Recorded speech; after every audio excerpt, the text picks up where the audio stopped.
diciendo: yo soy Jehová tu Dios, que te saqué de la tierra de Egipto, de casa de servidumbre. No tendrás dioses ajenos delante de mí. Oremos. Señor, te rogamos en esta mañana que tu Espíritu Santo abra nuestro entendimiento, enséñanos tu verdad y grábala en las tablas de nuestro corazón. Señor, coloca tus pensamientos y tus palabras en nuestra mente y en nuestro espíritu para ser como tú quieres que seamos. En tu nombre oramos, Señor, creyendo que tú eres quien enseñas y que nos vas a direccionar y a dar tu palabra.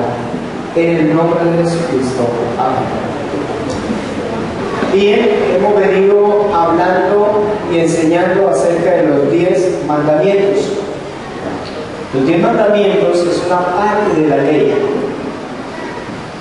Y habíamos visto en las clases anteriores que cuando Dios habla de lo que Él es. Cuando Dios expresa palabras, esas palabras producen vida.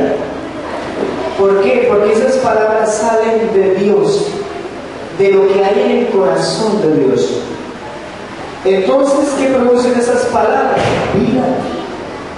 Entonces, la ley significa altas demandas de Dios para ser como Dios. ¿Qué significa la ley?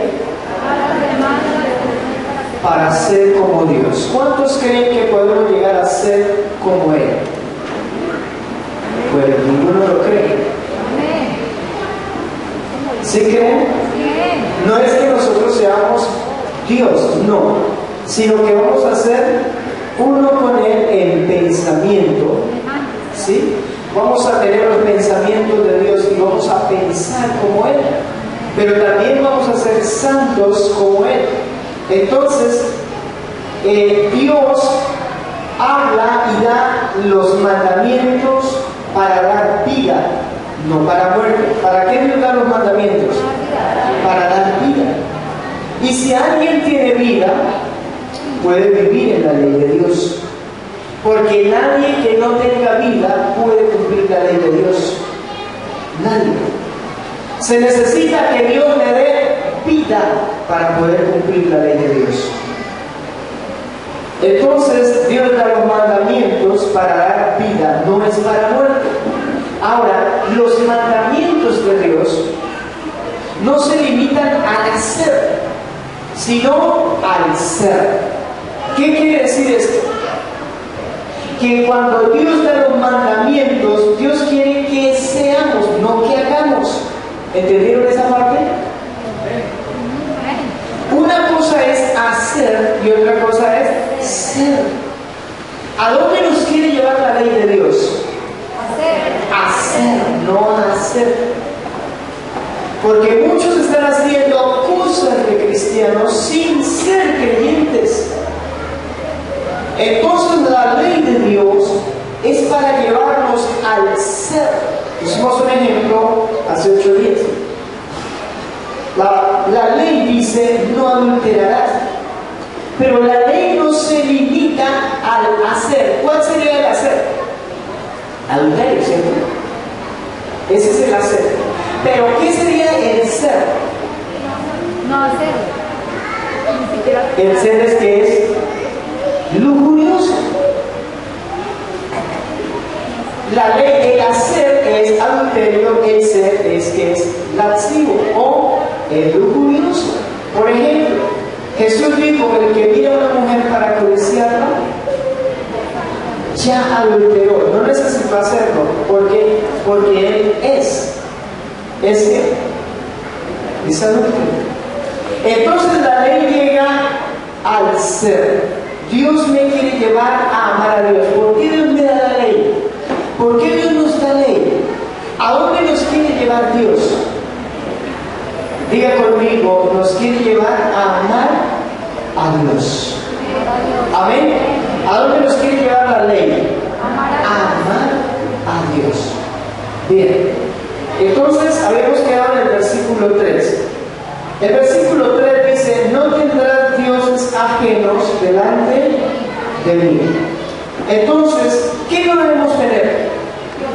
Dioses ajenos. ¿Por qué? ¿Por qué no debemos tener dioses ajenos? ¿Cómo? Porque están muertos. Están muertos. Bien, ¿alguien tiene otra opinión? Porque solo tenemos que amar al único Dios verdadero. Solo tenemos que amar al único Dios verdadero. ¿Qué producen esos dioses en la vida de las personas? Muerte. Entonces, ¿de quién nos quiere librar Dios? De la muerte. De la muerte. Por eso Dios está diciendo: no tendrás dioses ajenos. No es que Dios sea un Dios envidioso. No es que Dios está diciendo, no, es que lo que Dios está diciendo es que esos dioses producen muerte en nosotros y Él no quiere la muerte para nosotros. Él lo que quiere es vida. Entonces, la palabra Dios o dioses significa deidad. Y dioses significa que toman el lugar de Dios, supremo, poderoso Rey. Algunos dioses están tomando el lugar de Dios, pero estos dioses no producen vida, producen muerte, producen separación. ¿De qué nos separa un ídolo? De Dios, de la comunión con el Señor. ¿Y quién es el único que da vida? Dios. Pues Dios. Entonces nos va a separar de la vida. ¿Ustedes recuerdan cuando Jesús le dijo al joven rico? Vino un joven rico y le preguntó: ¿qué haré para heredar la vida eterna? ¿Qué le dijo el Señor? Que vendiera todo y que diera lo que Venda todo lo que tiene y dáselo a los pobres. ¿Por qué el Señor le estaba diciendo eso a ese hombre rico? lo estaba tomando.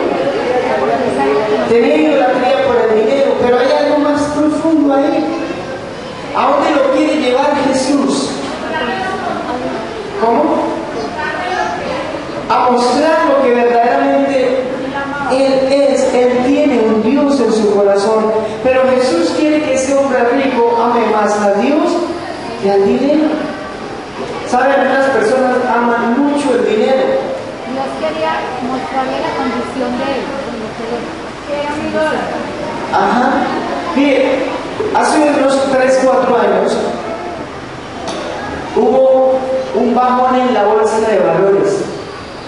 Y muchos ricos, personas que trabajan con la bolsa, quedaron en la quiebra. ¿Saben qué hicieron? Se pegaron un tiro. Porque amaban las riquezas más que a Dios. Por eso Dios no quiere que tengamos ningún ídolo, ningún Dios ajeno. Dígale que está al lado suyo: Dios no quiere que tú tengas dioses ajenos, porque te van a traer muerte. ¿Sabe que la iglesia tiene conocimiento de Dios? Y la iglesia puede tener conocimiento, pero puede que no ame a Dios. A veces como iglesia podemos tener dioses y amar otras cosas. Estar amando otras cosas, dándole todo el empeño y toda la confianza a otras cosas. La Biblia dice: amarás al Señor tu Dios ¿cómo? Con todo tu corazón. O sea que no debe haber lugar para otra cosa. Cuando dice con todo tu corazón, no debe haber lugar en su corazón para otra cosa que no sea Dios. Pero también dice con toda ¿qué? Tu mente. O sea, no debe haber un pensamiento en su mente que no sea de Dios. Pero también dice con todas tus fuerzas. O sea que sus fuerzas y mis fuerzas no se las debemos dar a otra cosa que no sea Dios. Entonces, ¿qué estamos colocando en el lugar de Dios? ¿Qué es lo que usted y yo estamos amando más que a Dios? ¿Cómo se ama? Cuando uno sabe que ama a alguien, le dedica tiempo. Cuando entrega todo, habla. Cuando lo entrega todo. Mire, amar es entregarlo todo. y se entregó. O sea, amar es entregar. Entonces, entrega que su tiempo, su confianza, su fuerza, etc. Entonces, ¿a quién estamos amando? ¿O qué Dios está ocupando el lugar del verdadero Dios? Dice, no tendrás dioses ajenos. Tener es una determinación. ¿Cuántos han determinado tener dioses?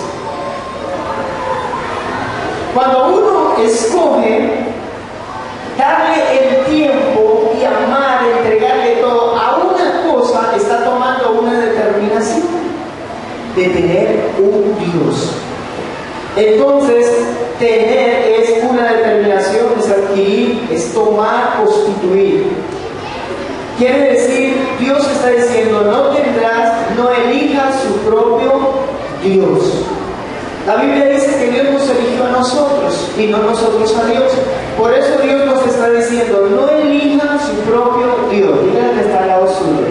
No elija su propio Dios. No debe de tener. Ahora dice, no tendrás dioses ajenos. ¿Qué es ajeno? No sé, que sea otra cosa que no sea Dios. Algo extraño, ¿cierto? Cuando usted le dice a su niño, no coja eso, que eso es ajeno, ¿qué le está diciendo? Eso no es suyo, eso es de otro. ¿Y qué está diciendo el Señor? No tendrán dioses que ajenos, o sea, dioses que no son suyos. Por eso el Señor está diciendo, yo soy Jehová, tu Dios. Cuando elegimos a un Dios, ese Dios no es suyo. Está eligiendo un Dios ajeno, algo extraño. Entonces Dios le está diciendo, no elija dioses que no son suyos, o sea, dioses mentirosos. Luego dice, en el mismo versículo 3, no tendrás dioses ajenos delante de quién. Delante de mí. ¿Qué significa eso? Delante de mí.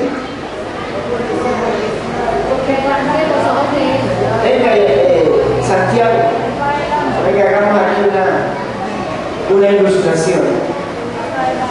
Un Dios ajeno delante de Él es alguien que está primero que Él. Está delante de Él. Pero también significa alguien que está frente a frente. ¿Se acuerdan cuando Dios le dijo a Abraham, anda delante de mí y sé perfecto?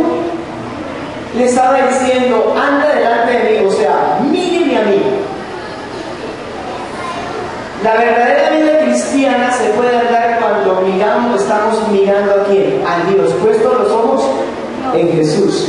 Entonces, cuando estamos mirando al Señor, pero Él dice, no tendrás dioses ajenos delante de mí, o sea, no me pongo un Dios que yo lo esté mirando de frente.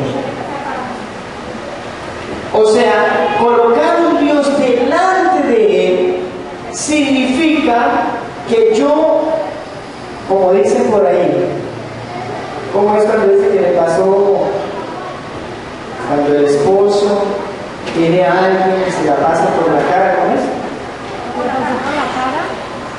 ¿Cómo es eso? La pasó por la cara. ¿Sabe qué es pasarle por la cara a otro Dios? Es enrostrarle un Dios a Dios en la cara. Entonces, no tendrá dioses ajenos delante de mí, o sea, es algo, un Dios, una cosa, una persona que estamos enrostrándole al Señor en su propia cara. Entonces, el Señor dice, no hagan eso. No podemos tener ningún otro Dios sin que Él lo sepa, porque es un pecado que se lanza al rostro de Dios y por tanto no se puede pasar por alto. Dios no lo va a pasar por alto. Bien, entonces el primer mandamiento, hoy vamos a ver el primer mandamiento, tiene que ver con nuestra adoración. ¿Cuál es el objeto de nuestra adoración? ¿Qué es lo que usted más adora? ¿Usted sabe qué es adorar? ¿Recuerdan? ¿Qué es adorar? ¿Sí? Ustedes saben. Ya lo hemos visto. ¿Qué es adorar? ¿Recuerdan? Es decirle a Dios lo que Él es. Decirle a Él lo que Él es. Entonces, cuando hay otro Dios, le estamos diciendo a ese Dios, tú eres el verdadero Dios. El Dios que hizo los cielos y la tierra no es Dios. Y le estamos atribuyendo a esa persona o a esa cosa, le estamos atribuyendo lo que Dios es. Estamos diciendo que el verdadero Dios es eso en el cual nosotros le estamos confiando. Le estamos atribuyendo lo que Dios es. Entonces, por eso Dios está diciendo, no le atribuyan a otras cosas lo que yo soy, porque eso no es Dios.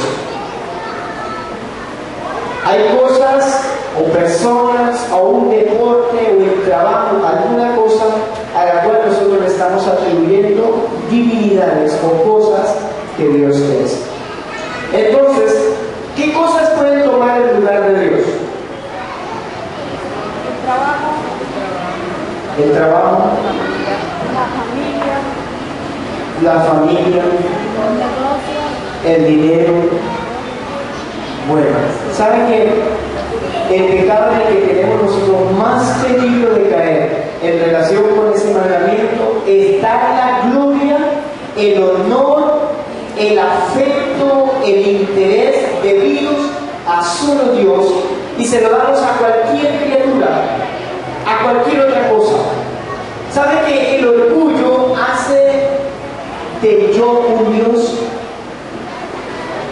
La avaricia hace del dinero un Dios.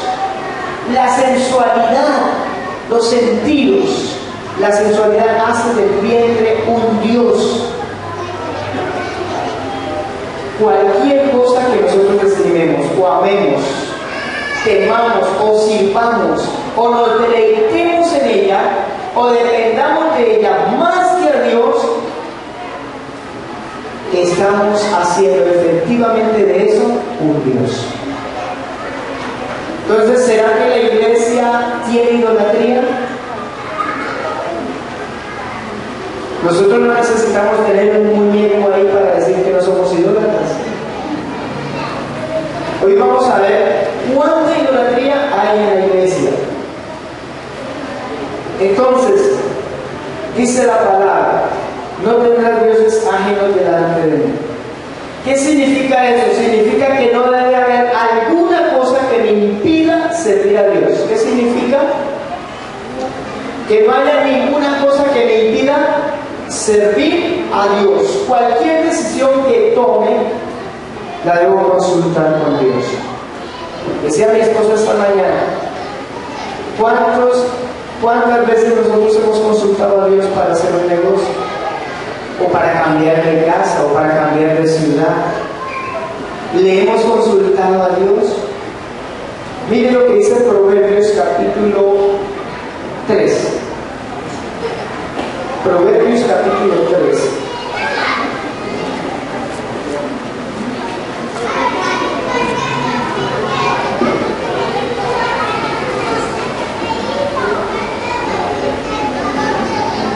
El versículo 5 y versículo 6. Claro, hermano amor. Fíjate de Jehová de todo tu corazón, no te apoyes en tu propia prudencia. Reconócelo en todos tus caminos y él te enseñará sus veredas. Dice, fíjate de Jehová de todo tu corazón y no te apoyes en tu propia prudencia. O sea, ¿en quién debemos apoyarnos? Cuando tomamos decisiones sin consultar a Dios, ¿qué estamos haciendo?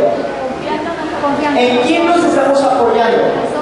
En nosotros mismos. Entonces, ¿quién es Dios? Yo. ¿Quién es Dios? Cuando yo tomo decisiones sin consultar a Dios, pues yo soy Dios, porque estoy diciendo, yo no necesito de Dios, yo me apoyo en mi propia prudencia. Entonces el yo yo se vuelve un Dios. Yo soy un Dios para mí mismo, porque me estoy apoyando. ¿Cuándo es que uno se apoya en algo? ¿Por qué uno se apoya en algo? ¿Para qué? Para no caerse. Entonces yo me apoyo en mí mismo para no caerme. ¿Qué quiere decir eso? Yo estoy diciendo que soy mejor que Dios, que soy más sabio que Dios, porque no estoy tomando en cuenta a Dios. Pero dice el versículo 6, reconócelo en cuántos caminos. En todos. ¿Sabe que muchas cosas para nosotros nos salen mal? ¿Por qué?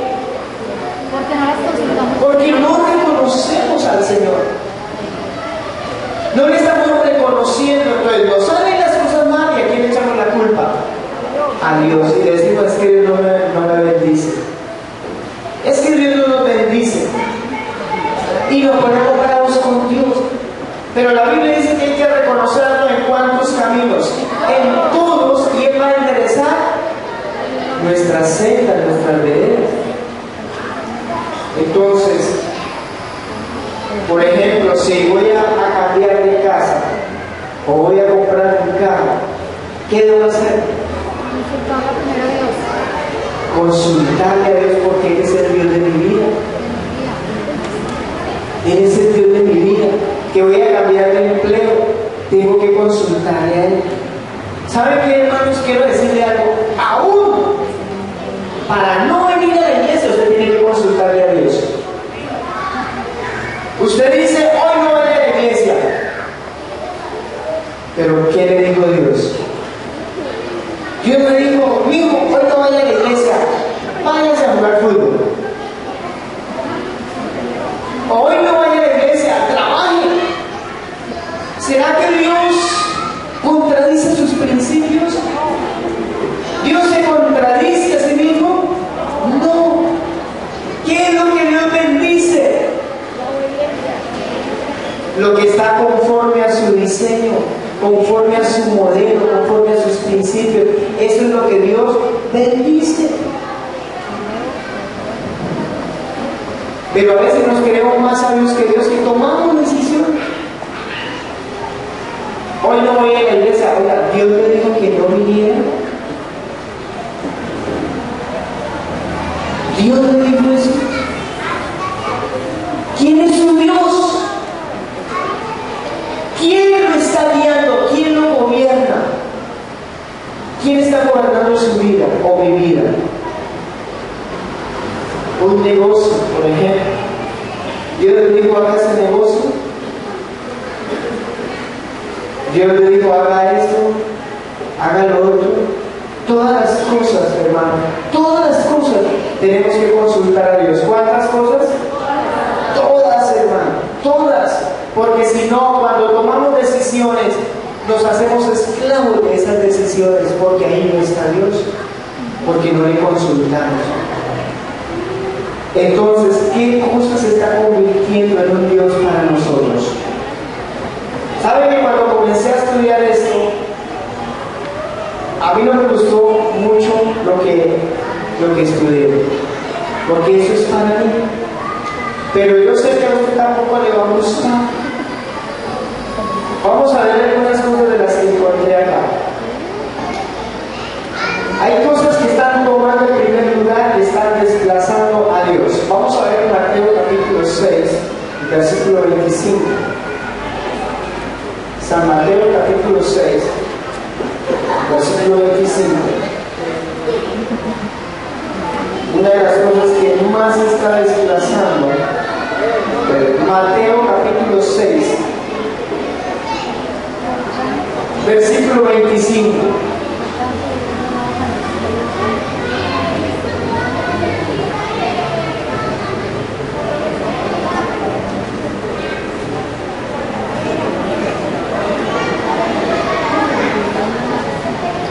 Dice el versículo 25, por tanto os digo, no os afanéis por vuestra vida que habéis de comer o que habéis de beber, ni por vuestro cuerpo que habéis de vestir.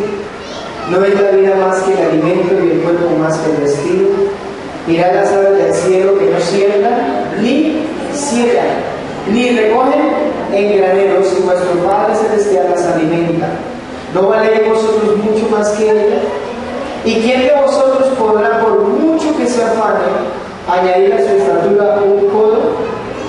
Y por el vestido, ¿por qué os afanáis? Considerad los niños del campo, cómo crecen, no trabajan ni hilan. Pero os digo que aún Salomón con toda su gloria se vistió como uno de ellos. Y si la hierba del campo, que hoy es y mañana es echada en el horno, Dios la viste así, ¿no hará mucho más a vosotros, hombres de poca fe? No os afanéis, pues diciendo, ¿qué comeremos, o qué beberemos, o qué vestiremos? Porque los gentiles buscan todas estas cosas, pero vuestro Padre Celestial sabe que tenéis necesidad de todas estas cosas. Más que buscar primeramente el reino de Dios y su justicia, y todas estas cosas os serán añadidas. ¿A cuántos el afán le está quitando el conocer a Dios? Gracias por su sinceridad. ¿Sabe cuántos en su afán no tienen tiempo para Dios? Trabajan todo el día, pero no les basta las horas del día y siguen trabajando de noche. Y tienen todo el día ocupado y escasitamente les queda tiempo para dormir porque los vence el sueño. Y no tienen tiempo para relacionarse con Dios. No tienen tiempo para esa comunión con el Señor, y Dios les quiere enseñar cosas a ellos, pero no puede, porque amanecen cansados, no hay tiempo para orar, no hay tiempo para charlar con Dios, para que Dios nos dirija, para que Dios le enseñe. No hay tiempo, porque el afán es su Dios. A veces mantenemos afanados, corra para allá, corra para acá, y trabajamos los 6 días de la semana y tenemos que trabajar el domingo también. A veces le decimos a Dios, no se lo decimos directamente, pero con nuestros hechos le decimos: Dios, a usted le quedó imperfecto los días, porque esos 6 días que usted hizo no alcanzan para hacer lo que yo tengo que hacer. Pues, ¿qué le estamos diciendo a Dios? ¿Sabe que cuando uno hace algo que no está conforme al modelo de Dios, no le está creyendo a Dios? No le está creyendo. Por ejemplo, cuando Satanás le preguntó a Eva y le dijo: ¿verdad que ustedes no pueden comer de ningún árbol del huerto? Eva le respondió y le dijo: sí podemos comer, pero lo que no podemos comer es el árbol de la ciencia del bien y del mal. De ese ni tocarlo podemos. ¿Dios había dicho eso? Dios había dicho que no podía comer, pero no dijo que no podía tocarlo. Sí lo podía tocar. Pero ella, ¿qué hizo? Le añadió a la palabra de Dios. Entonces no es que estaba creyendo a Dios. Cuando Dios dice que mentir es pecado, y Dios dice mentir es pecado, yo digo: Dios, déjame pensar un momentito. No, yo no creo todo lo que usted dice. Yo creo que si digo una mentira, a mí me va a hacer quedar bien. ¿A cuántos una mentira nos ha hecho quedar bien? Gracias por su sinceridad. Muchas veces hemos dicho una mentira porque nos hace quedar bien. O sea, ¿qué le estamos diciendo a Dios? Dios, tú no siempre tienes la razón, porque la mentira es buena, me hace quedar bien. Entonces, mentir es no creerle a Dios, y estamos diciendo: Dios, tú no dices la verdad. Entonces, cuando estamos cambiando el propósito de Dios, estamos cambiando a la palabra de Dios con nuestros hechos, estamos dejando de creerle a Dios, y eso se convierte en un Dios para nosotros. ¿Saben que hay mucho tiempo para estudiar, para trabajar? Y yo no digo que no se deba trabajar ni estudiar. Sí se debe trabajar, sí se debe estudiar, sí debe hacer las cosas, pero todo tiene su tiempo. Todo tiene su tiempo. Pero cuando es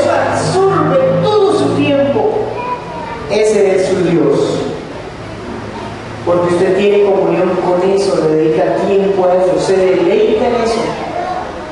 Y sabe, la Biblia dice que eso lo llevará a la muerte espiritual. Sabe que a veces esa clase de personas que tienen sus propios dioses, a veces con mucha facilidad se desaniman, no entienden la palabra de Dios, se aíslan de la congregación. Mire, la Biblia dice en 1 Juan 9, dice, si andamos en luz como Él está en luz, ¿qué tenemos? Tenemos comunión. Tenemos comunión unos con otros. Hermanos, en esta mañana Dios nos está haciendo ver que Dios está ahí delante de Él. ¿Y en qué cosas nosotros nos estamos deleitando? ¿En qué cosas nosotros estamos dedicando más tiempo que a Dios? ¿Saben que muchas de esas personas a veces terminan en sectas falsas? Porque ellos quieren ir donde quieren oír lo que quieren oír y quieren ver lo que quieren ver, menos la palabra de Dios. ¿Saben que una de las cosas que yo he comprobado y he visto es que la mayoría de las personas, no los que están acá, pero la mayoría de las personas les gusta más la mentira que la verdad? ¿Ustedes sabían eso? ¿Saben qué dijo Jesús? Ancha es la puerta y espacioso el camino que lleva a la perdición. ¿Y cuántos entran por ella? Muchos. Muchos. ¿Y cómo es el camino de la verdad? Es angosto, es estrecho. ¿Y cuántos entran? Pocos. Porque a la gente le gusta más la mentira que la verdad. Entonces, dicen, muchos son los que entran por ella. Ahora, cuando hay avaricia, el dinero se convierte en un Dios para nosotros. Puede que usted diga, yo no tengo mucha plata, entonces yo no caigo ahí. Pero quiero decirle que si usted trabaja más de lo que el Señor le ha mandado, usted tiene avaricia y el dinero lo está dominando. ¿Sabe? Cuando usted puede servir a Dios con su dinero, no hay ningún problema. El problema es cuando el dinero le dice a usted qué debe de hacer. Entonces el dinero se convierte en un Dios para usted y para mí. Dios dice, no te inclinarás a ningún Dios. Pero hoy muchos se están inclinando y se están arrodillando ante el dinero. Muchos.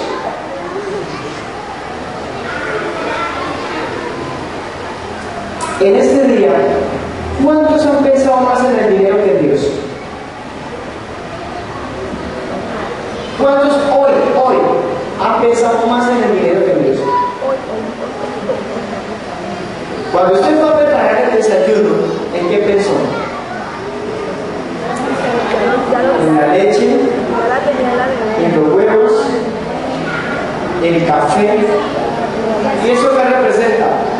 Dinero. Cuando tomó el bus o cuando preparó algo de dinero, entonces, ¿en quién más pensamos nosotros en el día? En el trabajo.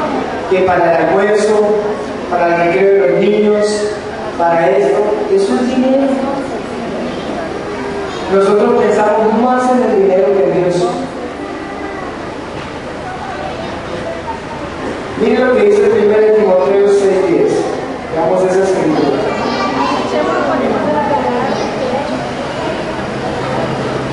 1 Timoteo 6:10.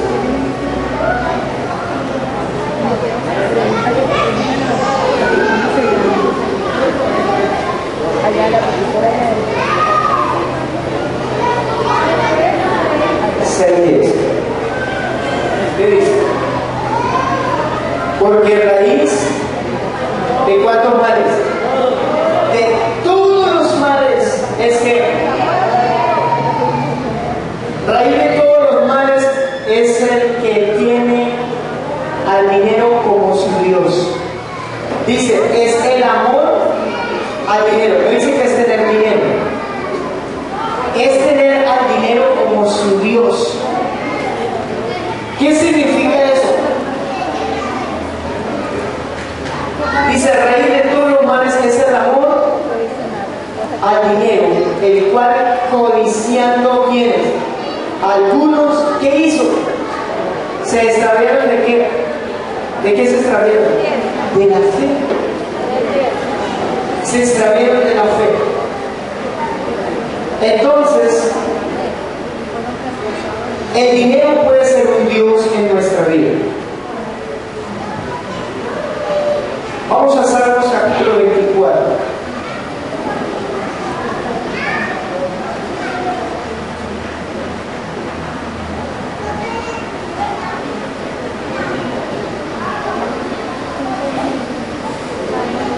Versículo 1.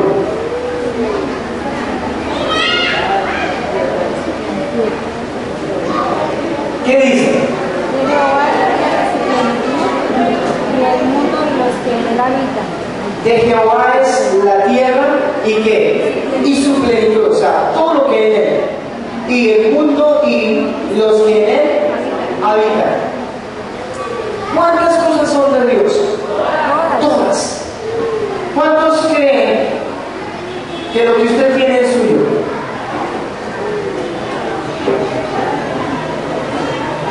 ¿Cuántos creen que lo que usted tiene es suyo? La Biblia dice que Jehová es la tierra y su plenitud, o sea, todo es de Dios. Los bienes, los carros, los muebles, todo le pertenece a Dios, los hijos, todo le pertenece a Dios. Entonces, ¿qué somos nosotros?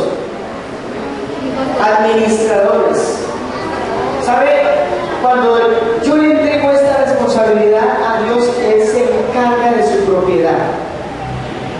Cuando yo digo, todo lo que tengo es de Dios, ¿qué estoy haciendo yo? Entregándole esa responsabilidad de propiedad ¿a quién? A Dios. Yo le estoy entregando, esa casa que usted tiene no es suya, ¿de quién es? Es de Dios.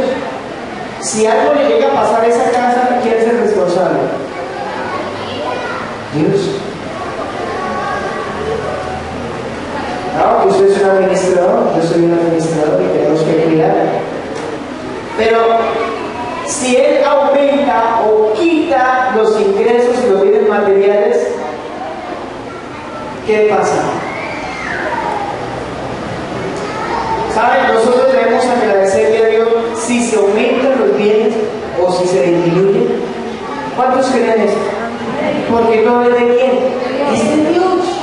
Mire, Job 1:21, le damos un momentito ahí a lo que dijo Job.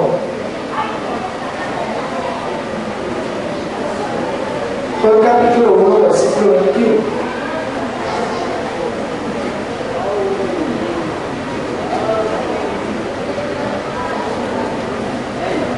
¿Qué dice? Y dijo, desnudo salí del vientre de mi madre, y desnudo volveré allá. Jehová no lo va a hacer. Sea el nombre de Jehová bendito. Aleluya. Jehová dio y Jehová ¿qué? Quitó. ¿De quién dependemos? De Dios. Si Jehová da, bendito sea el Señor. Si Él quita, bendito sea el Señor. Eso lo entendía Job y tenía muchísimo dinero. Jehová le dio, Jehová le quitó, sea bendito el nombre del Señor. ¿Saben que algunas personas se quitan la vida cuando pierden posesiones? Porque su Dios es el dinero. Y si les llega a faltar, no pueden vivir. ¿Por qué no pueden vivir? Porque su Dios es el dinero. Ahora usted dice, yo no tengo riquezas. Pero usted trabaja. Yo le pregunto, ¿usted por qué trabaja? Hermano Mora, ¿usted por qué trabaja?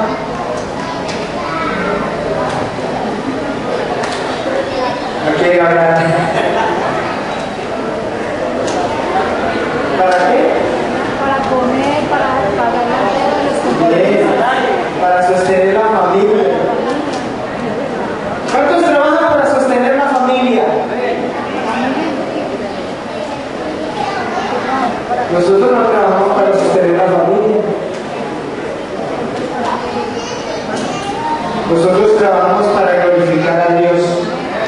¿Sabe? Usted se puede morir hoy y ¿a quién va a sostener? ¿A quién va a sostener? A nadie. No sigue sosteniendo a nadie. Usted no trabaja para sostener la familia. Ni yo tampoco. ¿Para qué trabajamos? Para glorificar a Dios. ¿Usted sabía eso? Y la Biblia lo dice. Porque todo es de Dios. ¿Y quién sustenta todas las cosas? Pues Dios. Y cuando Él es nuestro Dios, ¿quién nos sustenta? Él. Usted no depende de su trabajo, hermano. Sí debe trabajar, pero usted no depende de su trabajo. ¿De quién dependemos? De Dios. Algunas personas dicen, no, estoy tan ocupado que no tengo tiempo para Dios. Ah, ¿qué tal que Dios me quitara la salud? ¿Cómo queda? ¿Cómo queda? ¿Seguiría trabajando? No. Eso es no reconocer a Dios como su Dios. Por eso el Señor está diciendo, no tenga dioses ajenos. Reconozcámoslo a Él. Usted piensa que si no trabaja un domingo, no va a poder pagar las deudas. Eso es mentira. ¿Sabe por qué? Porque usted está teniendo un Dios ajeno y está confiando en algo que no es. Pero cuando usted tiene a Dios y confía en Él, la Biblia dice que Él lo sostendrá. Amén. Dios lo va a sostener. ¿Sabe? Hay un versículo de Efesios 4:28 que nos habla de esto. ¿Para qué trabajamos? Efesios 4:28.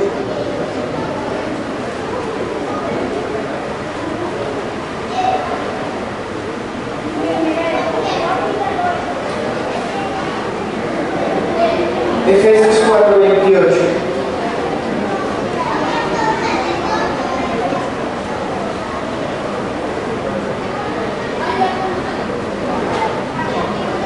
¿Qué dice?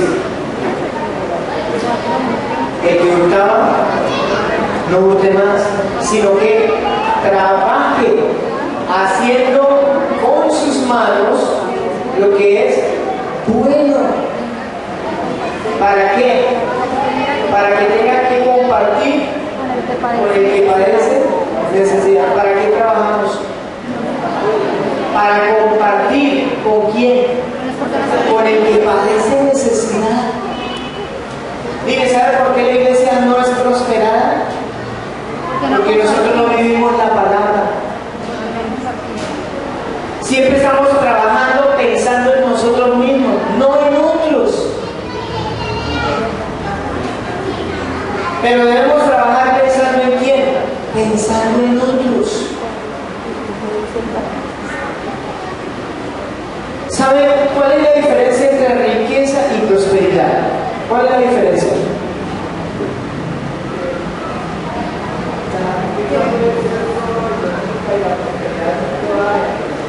La prosperidad incluye todas las áreas de la vida.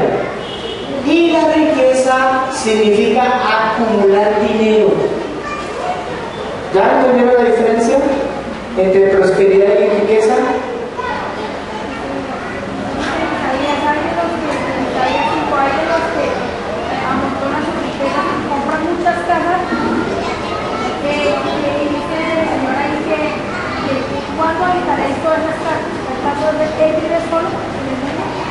Ajá. Mire, si usted y yo trabajamos es para que ayudemos a otros. Acumular riquezas no es prosperidad. Eso no es prosperidad. El asunto es que a veces enfatizamos que la prosperidad no es riqueza. La prosperidad no es riqueza. ¿Sabe que alguien puede llegar a tener mucho dinero y no ser próspero? ¿Sabían eso? No ser próspero, no es próspero, es miserable, porque simplemente se convierte. ¿Sabe qué se convierte? Alguien que acumula riquezas y acumula y piensa solo en él. Es un celador de billetes. Es un celador, está cuidando billetes. El dinero no puede ser un Dios para nosotros. Si Dios le llega a dar a usted mucho dinero, dígale: Dios, ¿por qué tú me estás dando este dinero? Pregunte. ¿Usted sería capaz de preguntarle? Puede ser para Dios le puede llegar a dar mucho dinero a usted. para ayudar a otras personas, o sea, que ese dinero lo puede compartir. ¿Por qué Dios le está dando ese dinero? ¿Y de quién es ese dinero? De Dios. No es para acumular, es para bendecir a otros. ¿Sabe que el principio de la administración en la Biblia es dádiva? ¿Sabe qué dice la palabra? Dice que Él hará sobreabundar sobre nosotros, derramará bendición hasta que sobreabunde. Ese sobreabunde tiene que ver con ayudar a otros. O sea, alcanza para nosotros, pero también para otros. Así es como debemos vivir y creerle a Dios. Entonces la abundancia va más allá de cubrir nuestras necesidades propias, también la de otros. Somos administradores de Dios, del dinero de Dios, no somos dueños. El que se cree dueño de esas cosas no prospera. Esa persona no prospera. ¿El dinero puede comprar felicidad? No. El dinero puede comprar una cama, pero no un sueño. Pero puedo dormir. Yo compré una cama bonita y no puedo ir a dormir. Hay personas que no tienen mucha plata, pero pueden dormir. Y hay personas que tienen poca plata y tampoco pueden dormir. Entonces, no va en el dinero, sino va en quién es su Dios. Hermana, ¿por qué no puedo dormir? Entonces, ¿quién está por encima de Dios? Entonces, algunos se creen administradores. Y voy a decir algo. Algunos se creen administradores del diezmo. Y ellos creen que pueden administrar mejor el diezmo que Dios. Y ellos ponen el diezmo y tal, y hacen esto y hacen aquello, porque son administradores. Se creen más sabios que Dios. Pero cuando dejamos de creerle a Dios, estamos teniendo un Dios. Y el dinero se convierte en un Dios. ¿Usted sabía que el diezmo lo protege a usted de la mano del dinero? Cuando usted da a Dios lo que es de Dios, Dios lo está protegiendo de amar al dinero. Lo está protegiendo. Porque Dios le enseña a desprenderse. Porque la Biblia dice que Él es el dueño de todo y que yo vivo de lo que Él me da a mí. Yo no debo administrar el dinero, hermanos. El dinero del diezmo es de Dios. Entonces Dios me da todo lo necesario para vivir. Pero si usted coge el diezmo y lo usa para usted, lo administra para usted, ¿qué está haciendo? ¿Le está creyendo a Dios? No, no le cree a Dios. No le cree a Dios porque está diciendo: yo no dependo de Dios. Lo que Dios dice no es verdad. Yo dependo de lo que yo hago. Yo dependo de mi dinero. Y el dinero se le convierte en Dios. Tenga o no tenga. Mire, si usted se gana 100 pesos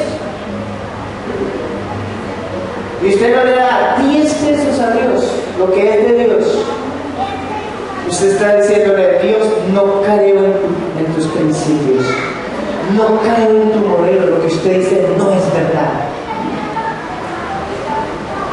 ¿Por qué nosotros fracasamos? Porque no le creemos a Dios. Yo quiero animarlo a que usted le crea a Dios, pero ¿cómo le va a creer a Dios? Conociéndolo. Conozca a su Dios. Conózcalo. Conozca a su Dios. No haga lo que usted quiere. No se guíe por su propia prudencia. No haga las cosas como a usted le parece, hermano. Haga las cosas como Dios las dice, porque Él será su Dios. Si no lo hacemos, estamos entrando en idolatría. Yo pensaba que solamente en la iglesia católica había idolatría. En la iglesia cristiana hay mucha idolatría. Y esta palabra fue para el pueblo de Dios, no para la gente de afuera.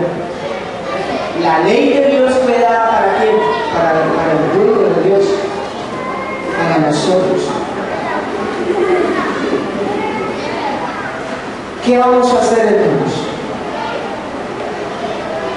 Vamos a seguir creyendo dioses delante de Él, dioses ajenos, o usted tomará la decisión de creerle a Dios. ¿Cuántos quieren tomar la decisión de creerle a Dios? Yo sé que esta enseñanza no nos gusta mucho, porque descubre nuestro corazón y nos muestra lo que somos. Pero yo saco mi responsabilidad, yo tengo que enseñar. Si usted cree la palabra o no la cree, ya no es problema mío. Yo saco mi responsabilidad, pero si usted le cree a Dios, Él será su Dios y usted será bendecido. Ahora, no sé en esta mañana cuántos tienen idolatría. Yo no sé cuántos están luchando con ese afán, con el trabajo, con el estudio. ¿Cuántos están luchando con esas cosas que les están quitando tiempo? El internet, por ejemplo. El internet, el BlackBerry, los muchachos que tienen BlackBerry. Mire, es increíble que no tienen tiempo ni para comer. Está el plato ahí servido, bien delicioso, y ellos están ahí. Y escriben sin ver, tienen una práctica tremenda. Una práctica tremenda.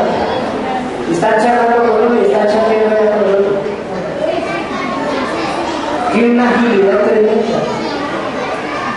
Eso se les convirtió en un Dios. Oh, eso es bueno, la tecnología es buena, el internet es bueno. Pero cuando eso se vuelve un Dios para uno, cuando uno lo usa y le quita el tiempo de Dios, se convierte en un Dios. El deporte. Aquí hay una hermana que fue libre de eso, ¿no? Estaba en la alabanza y se me iba a jugar fútbol, pero el Señor lo liberó.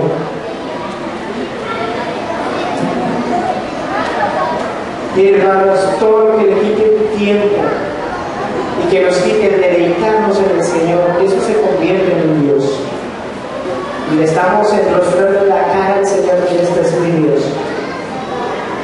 Ahora, ¿qué de la gente de afuera? ¿Qué de la gente de afuera? Si esos somos nosotros, ¿qué será la gente de afuera?